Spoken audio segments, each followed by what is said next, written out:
Nanotechnology. Tiny robots smaller than the width of a human hair entering through a person's bloodstream, potentially repairing damaged cells or killing cancer cells. Sort of sounds like something from a science fiction movie. Even 10 years ago, this seemed out of reach, but as early as the 1950s, this technology was first being discussed by the likes of Richard Feynman, a brilliant physicist and inspiration for what we think of as nanotechnology today. In the 1980s, the advancement of nanotechnology included the invention of the scanning tunneling microscope. This gave scientists the ability to see surfaces at the atomic level. During the same decade, Eric Drexler explored the idea of nanotechnology and its application to manufacturing. His work is inspired by the idea that the future of technology is beyond the confines of a lab or a workshop of the engineer. It's really about making the impossible possible and utilizing creativity to test the bounds of what currently exists. So why not begin teaching nanotechnology concepts in the K-12 classroom? Currently, STEM, an acronym for Science, Technology, Engineering, and Math, is a part of a broader maker movement in K-12 schools that are focused on developing 21st century skills.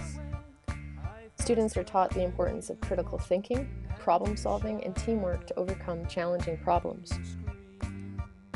In the US, funding towards the development of nanotechnology has exploded into the billions and continues to grow every year. In Canada, up to $640 million has been invested, with more growing every year. Recently, statistics were released from the Brookfield Institute report that shows that there will be a 42% job loss to automation in the next 10 years. Though this is not to say that nanotechnology is replacing these jobs, it demonstrates how quickly technology is progressing and how our skilled jobs will need to adapt to accommodate such changes. The best place to start with these future jobs is with our students. 2 studies done in the US within the K-12 system were successful in implementing core concepts of this technology into the science curriculum. One study, done by Ben Peleg, a student of Drexler University, was able to create basic introductory models of nanotechnology with an urban high school. These concepts were relative magnitude of a nanometer, surface area to volume ratio, and nanoscale characterization.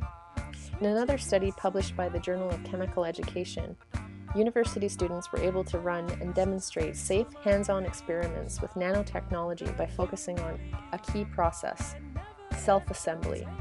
These studies are interesting to note for 3 main reasons. Number 1, they were run using basic materials covering introductory concepts. Number 2, they utilized the expert in the classroom, which students love. Number 3, they are inquiry-based experiments. It also demonstrates 2 schools dedicated to developing 21st century skills. They were also able to run these experiments using basic equipment and techniques, keeping costs down. Hopefully there will be more implementation of nanotechnology education within K-12 systems in order to provide the world with innovative thinkers like Richard Feynman and Eric Drexler.